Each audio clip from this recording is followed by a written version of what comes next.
वक्त का किस्सा है। टिब्बा सुल्तानपुर गांव में एक छोटी सी फैमिली रहती थी, जिसमें मीठा, बिट्टू और उन दोनों की बीवियां थीं। उनका बाप एक बहुत शरीफ इंसान था और गांव में एक छोटी सी परचून की दुकान चलाता था। कभी कभी बिट्टू भी अपने बाप की मदद करने दुकान पर आ जाता था, ताकि उसके बाप पर काम का ज्यादा बोझ ना पड़े। लेकिन बिट्टू का बड़ा भाई मीठा हमेशा किसी न किसी दांव में होता था। लो जी, अब आएगा मजा। अब्बा चला गया है, यही मौका है हाथ साफ करने का। मीठा दुकान पर आता है। मीठे भाई, आप यहाँ क्या करने आए हो? क्यों, ये दुकान तेरी है जो मुझसे पूछ रहा है कि मैं यहाँ क्या करने आया हूँ? ये मत भूल के ये दुकान अब्बा हुजूर की है और इस पर मेरा भी उतना हक है जितना तेरा है। अरे मीठे भाई, मैं तो ऐसे ही पूछ रहा था, आप तो गुस्सा ही कर गए। अच्छा, ज्यादा बातें न बना, अंदर आकर बैठने दे। फिर मीठा दुकान के अंदर आकर बैठ जाता है और बिट्टू ग्राहकों में लग जाता है। मीठा मौका देखकर दराज में से काफी सारे पैसे निकाल लेता है। मीठे भाई, आप आ ही गए हो तो मैं जरा घर का चक्कर लगा कर आता हूँ, आप दुकान को संभाल लो।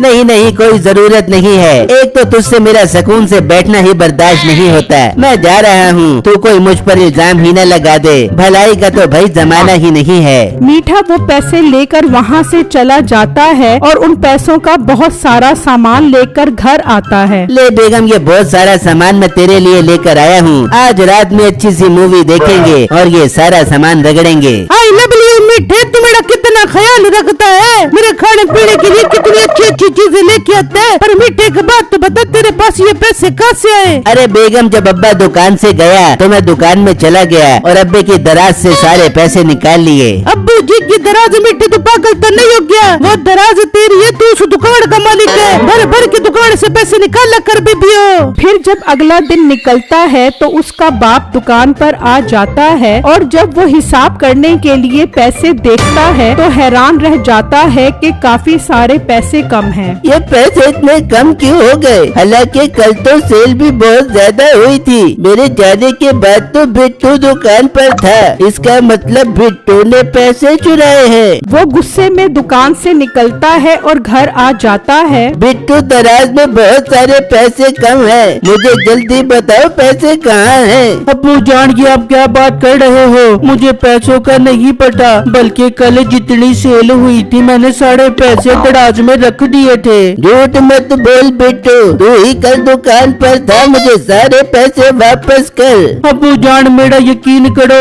मैंने पैसे चोरी नहीं किए। आप मीठे भाई से ही पूछ लो। क्या मीठे भाई से पूछ ले? अब तू अपनी चोरी का इल्जाम मुझ पर लगाएगा? अब्बू जान, मैं आपको अच्छा भला कहता था इसे दुकान में मत घुसने दो, ये कोई गुल खिलाएगा, मगर आपने मेरी एक बात नहीं मानी। अब देख लिया आपने अंजाम। मीठे, तू बिल्कुल ठीक कहता था। बिट्टू, आज से तेरा दुकान पर जाना बिल्कुल बंद। तू आज से गाय का गोबर उठाएगा और इसका दूध निकालेगा। अब सिर्फ दुकान पर मेरा बेटा मीठा बैठेगा। फिर अगले दिन से बिट्टू उस गाय का गोबर उठाने लग जाता है और उसका दूध निकालने लग जाता है। बिट्टू, जरा जल्दी हाथ चला, इतनी सुस्ती दिखाने की जरूरत नहीं है। तेरी भाभी ने दूध की लस्सी बनानी है। जी मीठे भाई, पहले मैं आपको दूध निकाल कर दूंगा, फिर मैं अपने लिए दूध निकालूंगा। बिट्टू, आज सारा दूध मुझे निकाल कर दो। आज मेरी सासू माँ घर पर आ रही हैं, वो दूध बहुत शौक से पीती हैं। पर मीठे भाई, आपको पता है मुझे दूध कितना पसंद है। ऐसा न करें, आधा दूध आप ले और आधा दूध मुझे दे दे। ओ पसंद के बच्चे, ज्यादा मिश्रा न बन, जैसा कहा है वैसा कर। शाबाश, सारा दूध निकाल कर दे। मीठा उससे वो सारा दूध ले जाता है और बिट्टू उसे देखता ही रह जाता है। इस तरह मीठा रोज कोई न कोई बहाना बनाकर उससे सारा दूध ले जाता है और बिट्टू बेचारे को दूध ही नहीं मिलता। ये क्या बिट्टू, आप आज भी दूध नहीं लेकर आए? बेगम, मैं क्या करूं? मीठा भाई रोज नया बहाना बना कर दूध ले जाता है, मुझे कुछ समझ नहीं आ रहा, मैं क्या करूं? बिट्टू, आप अपने अब्बू से बात करो, उन्हें बताओ कि मीठे भाई रोज हमें दूध नहीं लेने देते। ठीक है बेगम, मैं अब्बू जान के पास जाकर बात करता हूँ। बिट्टू अपने अपने बाप के पास पहुंचता है और उन्हें मीठे के बारे में बताता है। ठीक है बिट्टू, तुम घर जाओ, मैं शाम में आकर फैसला करता हूँ। बिट्टू वापस घर आ जाता है और शाम में उसका बाप भी घर आ जाता है। मीठे और बिट्टू, तुम दोनों मेरी बात गौर से सुनो। मैं रोज रोज की चिक चिक से तंग आ गया हूँ। मेरे लिए तुम दोनों बराबर हो, इसलिए मैं फैसला कर रहा हूँ कि दिन में गाय का दूध मीठा निकालेगा और रात में दूध बिट्टू निकालेगा। ये सुनते ही बिट्टू खुश हो जाता है और मीठे का मुंह बन जाता है। अब्बू जान, मुझे आपका फैसला बहुत पसंद आया है, मुझे मंजूर है। मैं रात में ही गाय का दूध निकालूंगा। मीठे, तुम्हें फैसला मंजूर है? बस ठीक है, अब्बा जो फैसला कर दिया है। अब दिन में ये गाय मेरी है और रात में ये गाय बिट्टू की है। फिर जब अगला दिन होता है तो मीठा गाय का दूध निकालना शुरू कर देता है और निकाल कर ले जाता है और फिर रात होने से पहले दोबारा आ जाता है और बाकी का बचा कुचा दूध भी निकालने लग जाता है। मीठे भाई, रात होने वाली है, अब तो बस करो गाय का दूध निकालना। ओ हेलो, रात होने वाली है, अभी हुई नहीं है। ये गाय रात में तुम्हारी है।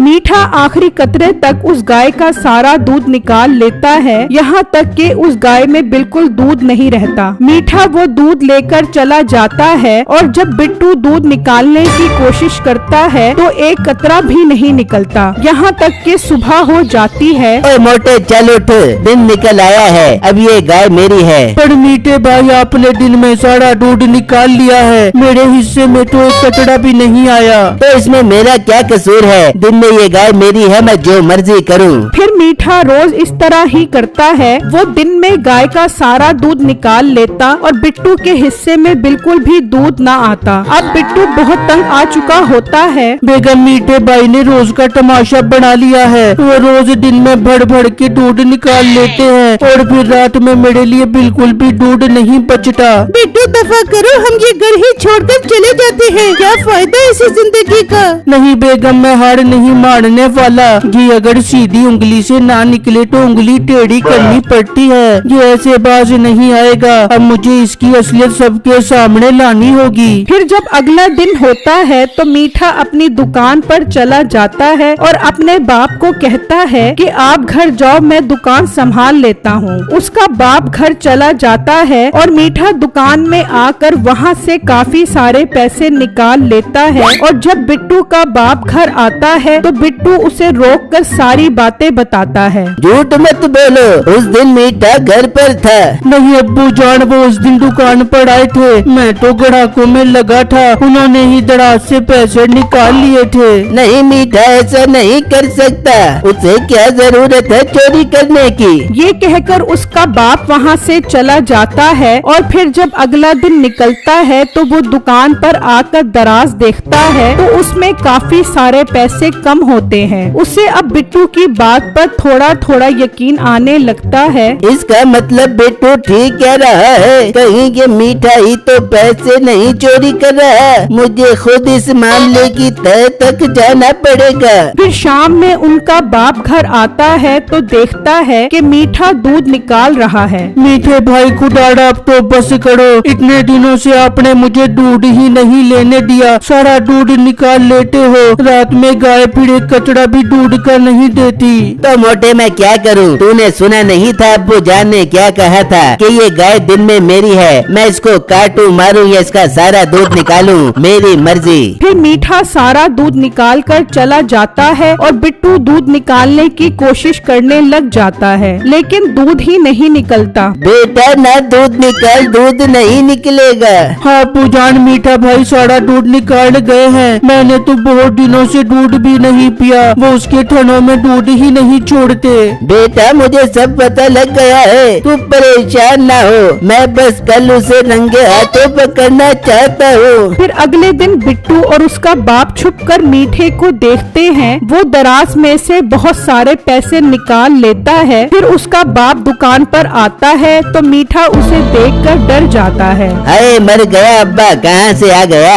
बेटा तो इतना परेशान क्यों हो गया है? अब्बा जान शुक्र है आप आ गए। अभी दुकान पर चोर आया था, सारे पैसे निकाल कर ले गया। मैंने बड़ी मुश्किल से अपनी जान छुड़वाई है उससे। पर बेटा मैं तुझे छुप कर देख रहा था, दुकान पर तो कोई चोर नहीं आया और रात से पैसे भी तूने निकाले हैं।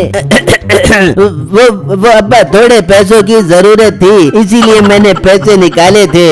इसका मतलब तू ही पैसे चोरी करता है और मैं बिट्टू पर शक कर रहा था। तू अब मेरा बेटा नहीं है। तू और तेरी बीवी अब मुझे घर पर नजर न आना। अबू जान ऐसा मत करो, मैं आज के बाद ऐसा नहीं करूँगा। तू अब घर पर रहेगा तो ही ऐसा नहीं करेगा ना। अपना सामान उठाओ और निकल जाओ मेरे घर से। वो नसीबो और मीठे को घर से निकाल देता है और उसका बाप वो गाय बिट्टू को दे देता है।